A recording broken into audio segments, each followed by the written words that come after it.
21 მარტი დაუნის სინდრომის მქონე ადამიანების მსოფლიო დღეა. მათ უამრავი გამოწვევა აქვთ. მაგრამ დღეს ვისაუბრებთ იმ პრობლემებზე, რომლებიც ამ ბავშვებსა და მათ ოჯახებს ყოველდღიურად ხვდება, განსაკუთრებით სამედიცინო მომსახურების და მხარდაჭერის კუთხით. ჩვენ კრამავსომებს არ ვითვლით ერთად მარტოობის წინააღმდეგ. დღეს სტუდიაში ამ თემაზე სასაუბრო ჩვენი სტუმრები არიან დაუნის ასოციაციის დამფუძნებელი ლია ტაბატაძე და ასოციაციის სამედიცინო მიღწევების ხელმძღვანელი რუსუდან გევრიშვილი. გამარჯობა, დიდი მადლობა რომ მოგწართ. მადლობა რომ მოგვიწვიეთ ასეთ მნიშვნელოვან თემაზე სასაუბროთ. ნამდვილად, ხაბრასო, კითხვით თქვენთან მოვა პირველ რიგში, რა არის ის მთავარი სამედიცინო პრობლემები, რომლებიც აწუხებს დაუნის სინდრომის მქონე ადამიანებს? ლევანი, ცოტა შორიდან რომ დავიწყოთ, დაუნის სინდრომის მქონე ადამიანებისთვის არის შექმნილი სამედიცინო მართვის გაიდლაინი. სწორედ იმიტომ, რომ არაერთი გამოწვევა აქვთ დაბადებიდან, თანხმლები დაავადებები და სამწუხაროდ რისკი ამ დაავადების განვითარებისა წლების მატებასთან ერთად არ იკლებს, პირიქით მატულობს. შესაბამისად, მუდმივი მონიტორინგი და კონტროლი ჭირდება მათ მდგომარეობას და ეს არც ერთი წუთით იმას არ ნიშნავს, რომ ყველა ის დაავადება, რისკენაც არის მიდრეკილი ქრომოსომული წინასწარ-განწყობით დაუნის სინდრომის მქონე ადამიანი, აუცილებლად უნდა განვითარდეს და იჩინოს თავი. უბრალოდ მუდმივი კონტროლია საჭირო, დროული ჩარევა, რომ არ გართულდეს მდგომარეობა და მართვადი იყოს სიტუაცია და არ გქონდეს სავალალო მდგომარეობები და გართულება, ხო? ეს არის ყველაზე მნიშვნელოვანი. გაიდლაინი ახსენეთ და მაგაზე მქონდა შეკითხვა, რომ 2024 წელს როგორც ვიცით, საერთაშორისო სამედიცინო გაიდლაინი ითარგმნა, მაგრამ დამტკიცებული ჯერ არ არის, არ მომხდარებს დამტკიცება და რა მნიშვნელობა აქვს ასეთი ტიპის გაიდლაინების პრაქტიკაში დანერგვას, დამტკიცებას, ხელშეწყობას, არ ვიცი, ყველაფერს. კი ბატონო, როგორც აღვნიშნე, ერთადერთი თუ არა ერთ-ერთი არის დაუნის სინდრომი, რომელსაც მკაცრად გაწერილი, სპეციფიურად გაწერილი სამედიცინო მეთვალყურების გაიდლაინი აქვს და 2022 წელს ამერიკის პედიატრიის აკადემიამ განაახლა. ახალი ცვლილებები შეიტანა და რაც არასდროს არ ყოფილა აქამდე, დასრულთა სამედიცინო მართვის გაიდლაინიც შეიქმნა 2022 წელს და ჩვენმა ასოციაციამ, რა თქმა უნდა, ჩვენ სულ თვალყურს ვადრებთ ყველა სიახლეს და მტკიცებულებებს და დაფუძნებულ სიახლეებს ნერგავთ ჩვენს, ასე ვთქვათ, ჩვენთან და ვავრცელებთ ამას სამედიცინო სექტორში. მოხდა ამ გაიდლაინის თარგმნა, სპეციალისტები სამედიცინო გუნდი შეიკრიბა, ერთად ადაპტირდა ჩვენს საქართველოს რეალობაზე. გაიდლაინების დამტკიცების საბჭოს გავიდა ჯანდაცვის სამინისტროში, სამედიცინო კონფერენციაც ჰქონდა ზუსტად 2024 წელს, 4 წელი იყო ხო თუ არ ვცდები, მაგრამ სამწუხაროდ აი ბოლო ეტაპზე შეჩერდა ეს პროცესი, იმიტომ რომ ჯანდაცვის გვერდზე დღემდე არ არის ატვირთული ახალი გაიდლაინი, სადაც ბევრი ცვლილება არის, რაც მნიშვნელოვანია. რა პრობლემები შეიძლება წააწყდეთ ესეთ დროს, როდესაც გაიდლაინი არ არსებობს სახელმძღვანელოდ, ასე ვთქვათ. და არიან თორე ექიპები ინფორმირებულები იმაზე თუ რა ჭირდებათ ამ პაციენტებს. პირველად 2015-ში გავაკეთეთ ეს გაიდლაინი, დამტკიცდა, მაგრამ დღეს საიტზე აღარ იძებნება არც ეს ძველი გაიდლაინი. შემდეგ მედიცინა ვითარდება და იცვლება, ამიტომ განვაახლეთ და მით უმეტეს ზრდასრულების, როგორც რუსუდან აღნიშნა, საერთოდ არ არსებობდა და გაჩნდა. და სისტემაში ისევ არ არის და ისევ გვიწევს რუსუდანი არის ჩვენი ჯანდაცვის მიმართულების ხელმძღვანელი და 24/7-ზე ფაქტობრივად სულ ხაზზე არის თუ ექიმებთან, თუ მშობლებთან, რომ ინფორმაცია გაცვალოს, ისევ გვიწევს кейსებზე მიყოლა, ექიმებთან კონტროლი, ჯერ ეს გააკეთიან და პრევენციულ მედიცინაზე საერთოდ ვერ ვსაუბრობთ. ანუ ფაქტობრივად ჩვენი რეაგირება არის შემდგომი რაღაცა მოხდა და მე ვაკეთებთ რეაგირება. მშობლებში კი ვავრცელებთ, რომ ეს მონიტორინგი ჭირდება, მაგრამ მშობელი მაინც ოჯახის ექიმზე ან პედიატრზეა დამოკიდებული.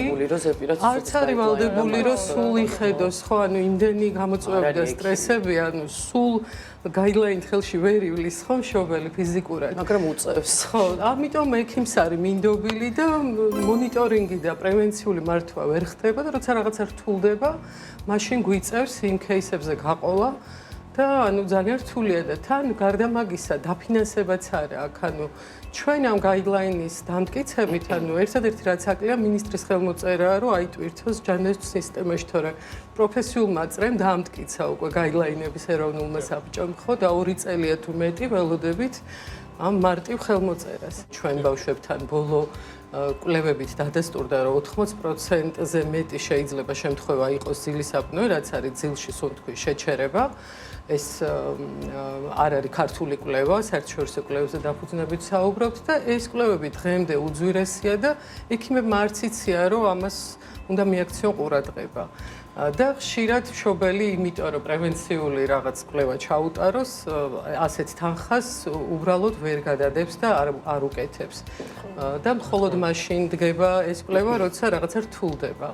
ამიტომ ჩვენ ჯანდაცვის სამინისტროსგან 2022 წელს დავიწყეთ ამ განახლებაზე მუშაობა, პირობა მივიღეთ, რომ ეს დამტკიცდება, რა თქმა უნდა, იმიტომ რომ ძალიან დიდი სექტორი იყო ჩართული ამ პროცესში და ჯანდაცვის მექანიზმსაც მივაბავთ, რომ ელემენტარული კვლევები შევიდეს და დღემდე ველოდებით. ადამიანების სიცოცხლე არის ამაზე დამოკიდებული, ხო? ანუ ზოგჯერ უბრალოდ არ იციან და გარდაცვალებებიც ხდება სამწუხაროდ, იმიტომ რომ არასწორი მართვა ხდება რაღაც საკითხების და ძალიან მე სულ ემოციურად ვითრგუნები ამ თემაზე, იმიტომ რომ მე 15 წელია მინიმუმ რაც ამ საკითხების გარშემო დავდივარ და ეს ელემენტარული პრობლემა, რაც ადამიანის ჯანმრთელობას სიცოცხლეს უკავშირდება, ესეც კი ვერ გადავჭერით სისტემურად და ძალიან რთულია ნამდვილად ამაზე საუბარი. ძალიან რთულია. რაზეც მინდა უფრო ყურადღება გავამახოთ, არის სწორედ ის გეგმიური კვლევები, რომელიც აუცილებელია ამ ბავშვებში და უკვე შემდგომ მოძრადებებში ჩატარდეს. ერთ-ერთი ასეთი მნიშვნელოვანი კვლევა არის დაბადების გულის ეკოსკოპია, იმიტომ რომ უფრო ხშირი არის გულის მანკები ასევე ამ ბავშვებში. თუ ტარდება ეს გამოკვლევა საქართველოში რუტინულად და ხომ ყოფილი შემთხვევები რომ ეს შემდგომ მიდის უფრო სავალალო მდგომარეობამ. კი ბატონო, კი პასუხებთ. 50%-ია დაახლოებით დაუნის სინდრომის მქონე პირებს დაბადებიდან შეიძლება კონდეთ გულის მანკი, კომბინირებული მანკი და ასევე შეძენილი გულის პათოლოგიებიც ასაკისთან ერთად თავს იჩენს ხომ, ვიცით და აუცილებლად უნდა ვაკონტროლოთ. მთავარი რაც არის დაბადებიდან ბავშვს ერთ თვის მანძილზე აუცილებლად უნდა გაუკეთდეს კარდიოეკოსკოპია და ძალიან ხშირ შემთხვევაში მთავარი რაც გაიდლაინში არის გაწერილი მიუხედავად იმისა არის თუ არა ჩივილი, ანუ პედიატრი თulis თუ არა ამას საჭიროდ, ისმინება თუ არა რაიმე შვილი, ეს არის ოქროს წესი, ანუ ოქროს სტანდარტი, ეკოსკოპია უნდა ჩატარდეს. ყავს არაჩვეულებრივი ლიზიკო, რომელზეც ჩვენ ფონდი ზრუნავს და ამ უსაყვარლეს არაჩვეულებრივ გოგონას, რომელიც ცხოვრობს გურიაში, იმის გამო რომ დაგვიანებით მოხდა დიაგნოსტიკა და ჩვენ ვიყავით ვინც მე პირადად ჯოენში თან ვახდი, გავუკეთეთ კვლევა აბსოლუტურად ყველაფერი. მთელი ჯოენის გუნდი იყო ჩართული ჩვენთან ერთად და სამწუხაროდ ეს არის აი ვერ აგიწერთ როგორი შეგრძნება უსუსურობის განცდისა, როცა გამოდიან ექიმები ერთად ვშდებით და ვსაუბრობთ მდგომარეობაზე. ეს არის კომბინირებული გულის მანკი, რომელიც დადგინდა უკვე 2 წლის იყო ლიზიკო ჩამოვიყვანეთ ხო თუ 3-ის, რომელიც არაოპერაბელურია და ვერაფერს ვერ გავხდებით. შესაბამისად, უბრალოდ ხელშეწყობი თერაპიაა. ეხლა და მაგალითად ამ ეტაპზე მოემატა ქვეშინი და ისევ გვიწევს კონტროლი. ვერაფერს ვერ შვებით და მოგეხსენებათ ექიმები ბრძანდებით კომბინირებული მანკი გარკვეულ ასაკამდე ცოტა ხანი აძლევს საშუალებას როგორ მაიმუშაოს დაგვიანებული დიაგნოსტიკით, იმიტომ რომ დღეს გულის მანკი ძალიან მარტივად მოსაგვარებული პრობლემაა, მოგეხსენებათ ძალიან ხშირად და ძალიან ბევრი ოპერაცია კეთდება ყოველდღიურად, მთავარია დროული დიაგნოსტიკა, რომ არ გართულდეს მდგომარეობა. გარდა იმისა, რომ ეს არის კარდიოლოგიური პრობლემები, ახსენეთ თქვენ ძილის ობსტრუქციული აპნეა სჭირდება კვლევა, პოლისონოგრაფიული კვლევა, რომელიც როგორც ვიცით თბილისში არის მხოლოდ ხელმისაწვდომი და თუ არ ვცდები სადღაც 1000 თბილისში და ბათუმში ღირებულები. ამ ხრივ რეგიონში მცხოვრები მშობლები რას შვებიან ამ შემთხვევაში, უწევთ ჩამოსვლა რეგიონში, რომ ეს კვლევა ჩაიტარონ და რა ფინანსებთან არის ეს დაკავშირებული ასევე. რეგიონის მშობლებთან დაკავშირებით მაგალითად რამდენიმე წლის წინ UNICEF-ის კვლევაში ვიღებდი მეც მონაწილეობას აქტიურად და კვლევა მაჩვენა, რომ რეგიონის მშობლებს უფრო ძვირი უჯდებათ შეზღუდული შესაძლებლობის მქონე ბავშვების მართვა, როგორც ჯანმრთელობის მეთვალყურეობა, ისე განვითარებაზე ზრუნვა, ვიდრე დედაქალაქში მცხოვრებ ან მსხვილ ქალაქში მცხოვრებ მშობლებს. ეს კვლევებმა დაადასტურა იმიტომ რომ იქ არა აქვს ხელმისაწვდომი ჯანდაცვის სისტემა, უნდა ჩამოვიდეს დედაქალაქში, დაბინავდეს, შეიძლება კვირაობით მოუწიოს ყოფნა და გაცილებით ძვირი ჯდება. სწორედ ამიტომ ფონდიც ახსენა რუსუდანმა ჩვენ გვაქვს შექმნილი ფონდი, რომელშიც ესე კერძო პირებისგან ვაკეთებთ თანხების მობილიზებას და ამ ჯანმრთელობის მეთვალყურეობის დაფინანსებას ვეწევით, რამდენადაც ეს შეგვიძლია. და მივყვებით ეს ადამიანების ჯანმრთელობის ისტორიებს. აი, მაინც უნდა ვიკითხო რა მოლოდინები კერძო სექტორისგან, ბიზნესებისგან არის მათი მხრიდან რაღაც ტიპის ინიციატივები საჭირო, აი თქვენ როგორ ხედავთ ამ გამოცდილებით?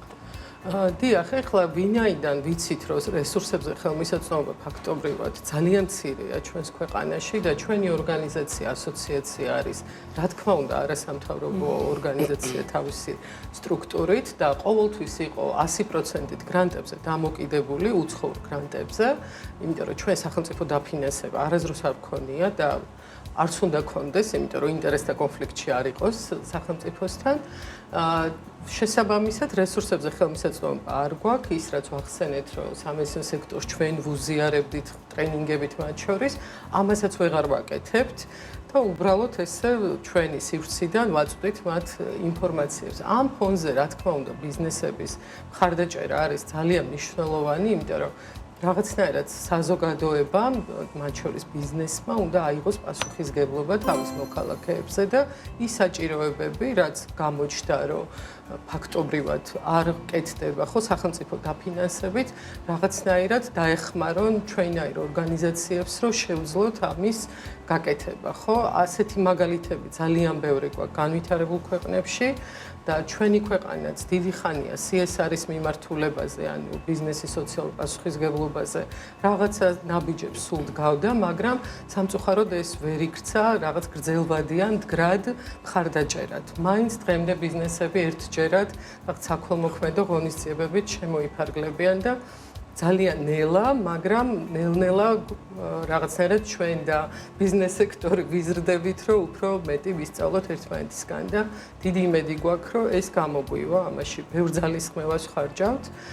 ეხლაც ბათუმში ქონდა გუშინ შეხვედრა აჭარაში არსებულ კომპანიებთან, რომ იგივე მათ მეტი ყურადღება მიაქციონ, თუნდაც აჭარის რეგიონში მცხოვრებ ადამიანებს. უამრავ პრობლემაზე ვისაუბრეთ დღეს და კიდევ შევაჯამოთ ყველაზე მნიშვნელოვანი ალბათაც იქნება არის, რომ ეს გაიდლაინი, რომელიც უკვე არსებობს, დამტკიცდეს და გახდეს ყველა ექიმისთვის ხელმისაწვდომი, რაც ყველაზე მნიშვნელოვანი არის, რომ შეძლონ არა მარტო მშობლებმა მართვა, არამედ ექიმებმა უფრო კორექტულად ამ დაავადებების თავიდან არიდება, ხო? და ასე ვისაუბრეთ დაფინანსებაზე, რომელიც ძალიან მცირეა, როგორც მივხვდი და იმედი მაქვს, რომ ბიზნესები, სახელმწიფოს გაიგონებს თქვენ ხმას და ყველაფერი პოზიტიურად შეიცვლებათ.